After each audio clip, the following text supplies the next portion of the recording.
जनगणना ये घर घर जात करना है, ये डाटा का खेल है। अब डाटा जैसे एमएलए एमपी का कितना है, सब तो वो एक तरह से ये पूरे मतलब कि चर्चा का विषय बना हुआ है कि इस साल चुनाव दिसंबर तक चुनाव हो जाएंगे। क्या लगता पहले है भी कि हो हो सकता जाएंगे? है, कोई बड़ी बात नहीं है। अगर हम कहते हैं 1 महीना में रिपोर्ट वो सौंप दे, अंदर सौंप दे रिपोर्ट, तो हाई कोर्ट ने बोला कि सिर्फ इसको ट्रिपल लेकिन test. BA, BCom, BSc, MA, MCom करें विश्व की सबसे बड़ी यूनिवर्सिटी इग्नू से। सॉल्व असाइनमेंट्स और गाइड बुक्स प्राप्त करें। संपर्क करें Mahakal computers, DAV PG college के पास, पंच मंदिरा मोड़ से दाहिने, सिवान। भारत सरकार द्वारा NCBT द्वारा मान्यता प्राप्त पलक बुद्धा ITI, जहां इलेक्ट्रीशियन फिटर में नामांकन लेने वो एक बार में पूरा फीस जमा करने पर 22% की भारी छूट, वहीं 2 किश्तों में फीस जमा करने पर 11% की भारी छूट, साथ ही साथ नामांकन कराने पर साइकिल मुफ्त पाए। ऑफर सीमित समय के लिए लागू। आज ही नामांकन कराए पलक बुद्धा ITI, पपौर मोड़, Tarwana road, Siwan. Director Munna Tiwari. Mobile number है 9955982888, 9934991587। पिछले दिनों आपने देखा कि नगर परिषद नगर निकाय के चुनाव को लेकर के जिस तरह से हाई कोर्ट ने एक गाइडलाइन जारी कर दिया और उसके बाद से चुनाव आयोग ने पूरे बिहार में नगर परिषद नगर निकाय के चुनाव को स्थगित कर दिया है। और उसके बाद से कल अचानक बिहार सरकार द्वारा हाई कोर्ट में रिव्यू पिटीशन दायर किया गया और उसके बाद से कल जो फैसला आया उसके बाद से लग रहा है कि अब इस साल के अंत तक दिसंबर में नगर निकाय के जो चुनाव स्थगित हुए हैं वो हो जाएंगे। लेकिन उसके बाद भी बहुत सारे सवाल हैं जिसका जवाब कोई जाना माना व्यक्ति ही दे पाएगा या जिसको जानकारी होगी। तो हमारे साथ अभी मौजूद है आपको सिवान नगर परिषद का जाना माना चेहरा और सबसे ज़्यादा जानकारी रखने वाले इंतखाब अहमद। हम इन्हीं से बातचीत करेंगे कि इंतखाब जी, कल जिस तरह से हाई कोर्ट ने जो फैसला दिया और लोगों को लग रहा है कि अब चुनाव होगा, सरकार ने भी त्वरित कार्रवाई करते हुए आयोग का गठन कर दिया है। अब क्या लगता है कि ये चुनाव कब तक हो जाए? देखिए, बिहार सरकार ने ट्रिपल टेस्ट कर चुके थे अपने ओबीसी को। इस आधार पर वो नहीं कर रहे थे कि हम तो कर चुके हैं, तो हमको जो क्या है करने का। सबसे बड़ी बात ये है। लेकिन बिहार सरकार ने ट्रिपल टेस्ट कर चुके थे अपने ओबीसी को। इस आधार पर वो नहीं कर रहे थे कि हम तो कर चुके हैं, तो हमको जो क्या है करने का। सबसे बड़ी बात ये है। लेकिन सुप्रीम कोर्ट का आदेश है, कोर्ट का आदेश को तो मान्य है। अब बाद में समझ में आएगा भाई नहीं करेंगे, कोर्ट का आदेश है, तो फिर फंस जाएगा चुनाव। इस वजह से फिर इसको जो दोबारा हमको ये रिवीजन फाइल करना पड़ा हाई कोर्ट में। और रिवीजन के आधार पर जब इन्होंने फाइल करके एक कमेटी बना दिया, उन्होंने जो बनाना था, आयोग बनाना था, जो एक डेडिकेटेड आयोग जो है इसको कमीशन को बना दिया। 5 सदस्यीय कमेटी एक कमीशन तैयार हो गया। वो अपना रिपोर्ट जितना जल्द हो सके, इसलिए कि पहले इस पर काम हो चुका है। मुंगेरी लाल कमीशन जो बना था, नीतीश सरकार ने जो बनाया था 2006 में करीब में जी, उसी आधार पर तो इनके पास डाटा सब कुछ है। इसमें सिर्फ वही न देखना है कि कौन सी जाति जो है पॉलिटिकली अपलिफ्ट हो चुकी है, कौन सी जाति जो है राजनीतिक तौर पर पिछड़ी हुई है, नहीं ऊपर उठ चुकी है, उसको निकालना है। पिछड़ी जातियाँ तो ही हैं, 113 जातियाँ इसमें, 113 जातियाँ इसमें पिछड़ी हैं टोटल, अति पिछड़े वर्ग में। अब पहले ही मुंगेरी लाल कमीशन जो बना 2006 में, उसमें करीब में 33 ओबीसी जातियाँ जो थी उनको निकाला जा चुका है बाहर। और उसके बाद अब 113 का फिर ट्रिपल टेस्ट करना है। जब इसमें ट्रिपल टेस्ट होगा, मान लो किसी भी जात को उठा लिया जाएगा, ये देखा जाएगा उस जात में कितने एमएलए हैं, एमपी रहे, एमएलसी रहे, राज्यसभा मेंबर रहे, मुख्यमंत्री रहे, गवर्नर रहे। यही होता है, कितने मुखिया बने पूरे बिहार में। ट्रिपल टेस्ट वही है। जो जाति में ज़्यादा लोग मुखिया, एमपी, एमएलए बन चुका है, इसका मतलब वो पॉलिटिकल अपलिफ्ट, मतलब ऊपर उठ चुका है। उनको आरक्षण का जरूरत नहीं है, इनको बाहर निकालना है। इसका मतलब कि चलिए हम इस पे बात करेंगे, लेकिन अब क्या लगता है कि ये चुनाव कब तक हो जाना चाहिए, हो जाए? अब देखिए, जाहिर से बात है, उनका पहले इनका वर्क उस पर कर चुके हैं लोग, इस सरकार पिछड़ा आयोग किया हुआ है। अब अति पिछड़ा आयोग जो बनाया गया है, निश्चित तौर पर पूरा डाटा इनके पास है, ज़्यादा टाइम नहीं लगेगा। इसमें कोई सर्वे नहीं करना, ये जाति जनगणना ये घर घर जात करना है, ये डाटा का खेल है। अब डाटा जैसे एमएलए एमपी का कितना है सब तो वो एक तरह से ये पूरे मतलब कि चर्चा का विषय बना हुआ है कि इस साल चुनाव दिसंबर तक चुनाव हो जाएंगे। क्या लगता है कि हो जाएंगे? दिसंबर से पहले भी हो सकता है, कोई बड़ी बात नहीं है। अगर हम कहते हैं 1 महीना में रिपोर्ट वो सौंप दे, अंदर सौंप दे रिपोर्ट, तो हाई कोर्ट ने बोला कि सिर्फ इसको ट्रिपल टेस्ट। जब कल जिस तरह से 5-6 बजे के शाम को हाई कोर्ट का ये फैसला आता है और सरकार तुरंत आयोग का गठन कर देती है, तो ये तो एक दिखाई दे रहा है कि सरकार भी चाहती है कि जितना जल्द से जल्द चुनाव हो जाए। देखिए, आयु के गठन करके सरकार गई थी हाई कोर्ट, आयु के गठन करके सरकार ने वहाँ चिट्ठी लगा दिया, हम इसका गठन कर दिए हैं, मतलब हम इस पर तैयार हैं करने को। अब रिपोर्ट देने का है, इसमें टाइम बाउंड नहीं है, लेकिन हम ये जानते हैं जरूर कि सारा सरकार के पास डाटा है, कितने मुखिया हैं, कितने वार्ड कमिश्नर हैं, ज़्यादा समय नहीं लगेगा। 1 महीना के अंदर इस रिपोर्ट हमको लगता है कि जमा होगा।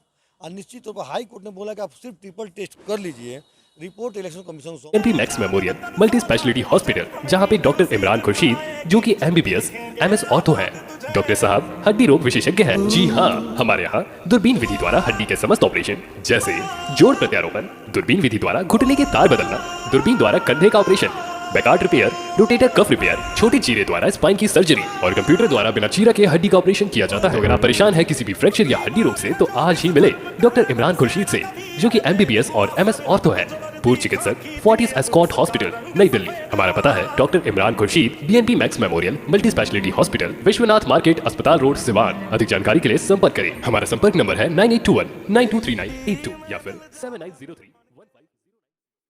आहाना हॉस्पिटल, डॉक्टर दिनेश कुमार सिंह, नवजात एवं शिशु रोग विशेषज्ञ, 24 घंटे इमरजेंसी सेवा उपलब्ध, OPD, NICU, general ward and single room, सभी प्रकार के टीकाकरण, CPAP, central oxygen supply system, radiant warmer, LED, phototherapy, monitor, infusion pump की सुविधा उपलब्ध।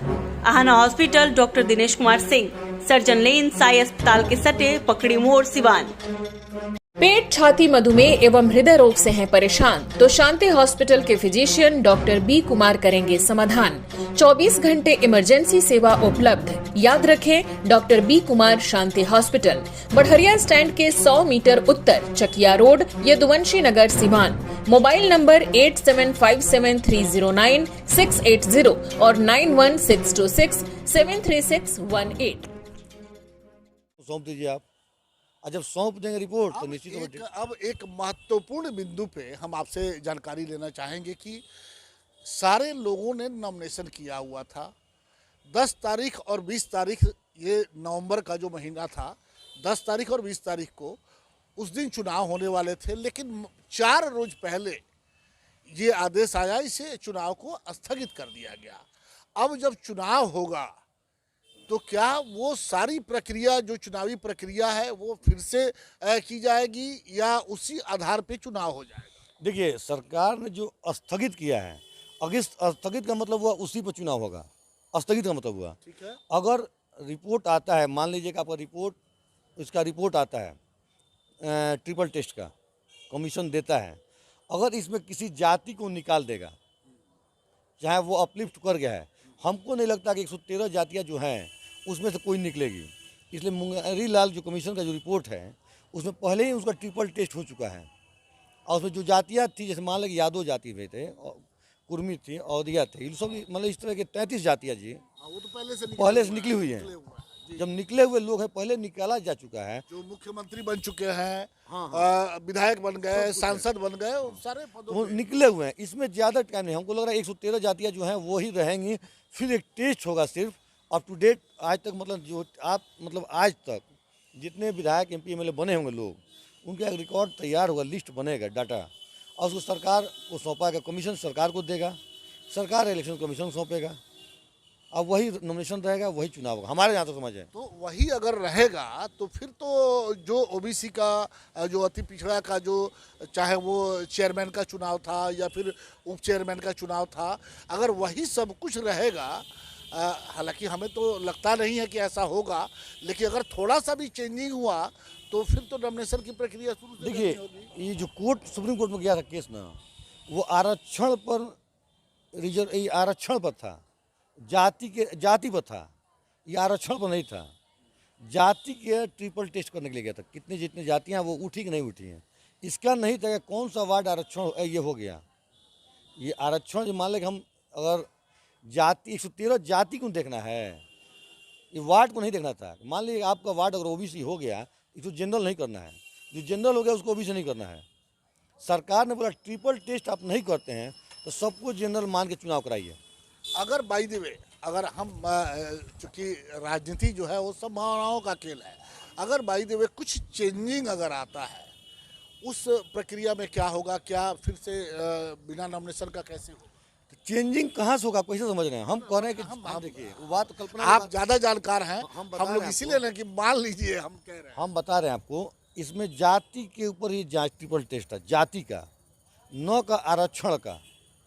ये जाति का था, आरक्षण मतलब अध्यक्ष का आरक्षण, उपाध्यक्ष का आरक्षण, ये आरक्षण है यहाँ पर। ये जनरल होगा कि एससी होगा कि एसटी होगा कि रिजर्व ये ओबीसी होगा, इसका नहीं मामला था। मामला था कि कौन सी जाति लड़ेगी रिजर्व में और कौन जाति नहीं लड़ेगी, ये मामला था। जाति जनरल में जाएगी, कौन सी जाति जनरल में जाएगी, इसका मेन मामला था। सुप्रीम कोर्ट में मामला हो या हाई कोर्ट में हो, इस जाति पर कुल मिला के जो तस्वीर पहले थी वही आगे भी रहेगी। आरक्षण कोई बदलाव नहीं होगा। इसलिए सीमान में जैसे मान लीजिए आपके 9 वार्ड रिजर्व हैं ओबीसी, 45 में 9 वार्ड रिजर्व हैं, एक अध्यक्ष उपाध्यक्ष है, तो सिर्फ 9 वार्ड पर 2 अध्यक्ष उपाध्यक्ष पर उसका ऑब्जेक्शन था, हाई कोर्ट का रोक उस पर लगाया था। बाकी तो जनरल तो फ्री था। और उसमें था कि जाति को आप सिर्फ जो लोग अपलिफ्ट हो चुके हैं, ऊपर उठ चुके हैं, उनको निकाल दीजिए आप। अगर पहले ही निकला हुआ है, इसमें कोई ज़्यादा दिक्कत नहीं है। ये बहुत समझने वाली बात है ये, मतलब कि कोई ज़्यादा बड़ी बात नहीं है। पहले किया हुआ काम है, सिर्फ इसको रिपोर्ट बना के सरकार को सौंप देना है। आज जो नॉमिनेशन पहले हुआ है, जहाँ तक हम समझते हैं, उसी पर चुनाव होगा, कोई बदलाव नहीं होने वाला है। आरक्षण की कोई बात ही नहीं है इसमें, जाति की बात है यहाँ पर। अच्छा, ये नगर परिषद का जो कार्यकाल जो पिछला वर्तमान था वो कब समाप्त हो रहा है और कब बन जाना चाहिए था? 9 जून 2022 को वो समाप्त हो चुका है, नहीं होने वाला डेट था वो 9 जून को। हम लोग का सिवान नगर परिषद 13 दिसंबर 2021 को डिजॉल्व भंग हो चुका है। हम लोग 13 दिसंबर से आज लगभग 10 महीना हो गया, 20 तारीख है, 13 दिसंबर को भंग हो चुका है।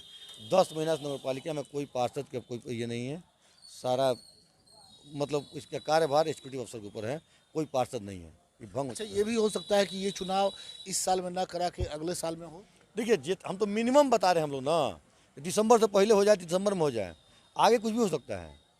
जिस दिन वो रिपोर्ट देंगे, सरकार अति पिछड़ा आयोग रिपोर्ट सौंपेगा, उसके बाद से चुनाव आयोग भेजेंगे। चुनाव आयोग का सिर्फ काम है, अब नॉमिनेशन हो ही चुका है, सब प्रक्रिया चालू था, 10-20 वाला डेट निकालेगा, फिर पुनः क्या फिर वही समय मिलेगा जो 4 दिन बाकी था जिन लोगों को, जो नगर पंचायत है जहाँ 10 तारीख को चुनाव होने वाला था, क्या वही उतना ही समय उनको मिलेगा या कुछ और समय बढ़ाया जाए? जिस दिन सैंपल अलॉट होता है ना, जो 15 दिन लगभग 15-16 दिन का टाइम जो मिलता है, वो समय मिलेगा सबको, फिर से सबको वही समय मिलेगा। स्क्रूटनी आपका नहीं होगा, स्क्रूटनी खत्म, उसके बाद विड्रॉल होता है, सैंपल अलॉट होगा, वहाँ से जो डेट होता है, डेट उसका डलाएगा, 15-16 दिन का टाइम मिलता है, वही आपको टाइम मिलेगा। 15-16 दिन का फिर से आपको 16-18 दिन होता है, वो टाइम मिलेगा आपको कि आप चुनाव प्रचार कीजिए, एक डेट रखा जाएगा। चलिए, आपने देखा कि अभी हम इंतखाब से बातचीत कर रहे थे और लगभग बहुत सारे बिंदु जो थे इंतखाब ने उस पर क्लियर कर दिया है कि ये जो चुनाव हाई कोर्ट ने जो दिया था, ये आरक्षण पे दिया था, जातीय जो ओबीसी अति पिछड़ा का जो दिया गया था उस पर ये रोक लगाया गया था। और लेकिन कल जिस तरह से आया हुआ है और हाई कोर्ट ने जो फैसला दे दिया है और उसको लेकर के लोगों में एक आस जगी है कि इसी साल के अंत तक नगर परिषद का चुनाव हो जाएगा। तो जिस तरह से इंतखाब ने बताया है कि सब कुछ वही रहेगा, अगर आयोग कहीं कुछ फेरबदल नहीं करता है तो, और बिल्कुल उसी नॉमिनेशन पे, चूँकि बहुत सारे प्रत्याशी हैं उनकी सांसें लटकी हुई हैं कि भाई हमने तो सारी प्रक्रिया पूरी कर ली थी, अब 4 दिन चुनाव के बचे हुए थे और उसके बाद चुनाव आयोग ने इसे स्थगित किया। लेकिन एक मार्केबल बात ये भी थी कि चुनाव आयोग ने चुनाव को कैंसिल नहीं किया, चुनाव आयोग ने चुनाव को स्थगित किया है। तो एक संभावना बढ़ जाती है कि उसी नॉमिनेशन पे ये चुनाव होगा। अब देखना है कि जो आयोग है वो क्या रिपोर्ट पेश करता है और उसके बाद सरकार कब तक करता है, ये भी एक मामला बनता है कि आयोग रिपोर्ट कब तक देता है। लेकिन सरकार जिस तरह से कल फैसला आया और कल ही आयोग का गठन हुआ, तो इससे ये एक सरकार की जो मंशा दिखाई दे रही है वो साफ हो चुकी है कि सरकार भी चाहती है कि जल्द से जल्द चुनाव हो जाए। और इसी वजह से आयोग तुरंत गठन हुआ। अब आयोग पे जाता है कि ये फैसला कब देता है। जैसे आयोग का फैसला आएगा, सरकार उस फैसले को हमें लगता है कि चुनाव आयोग को भेजेगी और तुरंत चुनाव की घोषणा हो जाएगी। लेकिन अब देखना है कि किस तरीके से, क्या पुराने नॉमिनेशन पे चुनाव होगा या फिर नई प्रक्रिया शुरू की जाएगी, ये तो अब आने वाला कुछ वक्त ही बताएगा। दमा, फेफड़ा कैंसर, टीबी आदि से है परेशान तो Iman TB chest and heart care clinic है एक बेहतर समाधान। संपर्क करें डॉक्टर आजाद आलम से, centre point Chakia road, Siwan. RS gems and jewellers, जहां आपके लिए हॉलमार्क जेवर एक से बढ़कर एक डिजाइनों में उपलब्ध हैं। वहीं लेनी हो गोल्ड, डायमंड या चांदी के जेवर तो आज ही चलें सिर्फ और सिर्फ RS जेम्स एंड ज्वेलर्स। सबसे विश्वसनीय shop, Lal palace, station road, Siwan. Mobile number 9572658649 और 7979869474। अब e scooty, e bike, e rickshaw लेना हुआ आसान। दुकानदार भाई आज ही मात्र 50% देकर घर ले जाए। कोमागी की स्कूटी एवं बाइक, विश्वकर्मा पूजा, धनतेरस, दिवाली पर बम्पर छूट, फाइनेंस सुविधा उपलब्ध। सब डीलर के लिए भी संपर्क करें Komagi electric vehicle division, Vijay sales agency, Chhapra road near Chap Dhala, Siwan. Branch office Babuniya road, style बाजार के सामने, सिवान। मोबाइल नंबर है 8539910141, 8709001639। एम्स नई दिल्ली व सफदरजंग नई दिल्ली के सीनियर डॉक्टर अब आपके शहर सिवान में। डॉक्टर उमेश, नवजात एवं शिशु रोग विशेषज्ञ, चिकित्सा पदाधिकारी, सदर हॉस्पिटल सिवान। डॉक्टर उमेश जो आपके बच्चों का कर रहे कुशल व बेहतरीन इलाज। सुशीला देवी हॉस्पिटल, डॉक्टर उर्मिला अखौरी के सामने, hospital road, Siwan. Mobile number 9199720654 और 7250722154। अगर आप चर्म रोग, गुप्त रोग या यौन रोग से परेशान हैं और बार बार डॉक्टर बदलने के बाद भी इस बीमारी से छुटकारा नहीं हो पा रहा है, तो समुचित व अस्थायी इलाज के लिए डॉक्टर सृष्टि सिन्हा से मिलिए, जो सिवान जिले की एकमात्र प्रसिद्ध महिला चर्म रोग, गुप्त रोग एवं यौन रोग चिकित्सक है। यहाँ आंखों के नीचे कालापन एवं सूजन, कुष्ठ रोग, बाल गिरना, सफेद दाग, पिंपल्स, दाग धब्बे, लेजर सेवा, अनचाहे बाल एवं तिल निकालने, गालों के गड्ढे भरना, छाल रोग एवं अन्य चर्म रोग, गुप्त रोग व यौन रोग का इलाज किया जाता है। हमारा पता है डॉक्टर AK सिन्हा के समीप, फतेहपुर दुर्गा मंदिर, hospital road, Siwan. Mobile number है 8406890365। Pathibhara RGT memorial hospital, Khurmabad, Siwan, जहां general physician doctor Sanjay Kumar Singh, dental physician and surgeon doctor Anil Kumar Singh एवं डॉक्टर सूर्यदेव प्रसाद द्वारा किया जाता है मरीजों का बेहतर इलाज। 24 घंटा इमरजेंसी सेवा उपलब्ध। डॉक्टर SD प्रसाद, DHMS, BU, FPT, Muzaffarpur, homeopathic द्वारा 40 साल से अधिक असाध्य रोगों के इलाज का अनुभव। मरीज देखने का समय प्रत्येक माह 1 तारीख से सिर्फ 10 तारीख तक। समय सुबह 10 बजे से शाम 3 बजे तक। बेहतर से बेहतर इलाज के लिए पहुँचे Pathibhara RGT memorial hospital, Khurmabad, Siwan. संपर्क करें 9801503892 और 9955011236।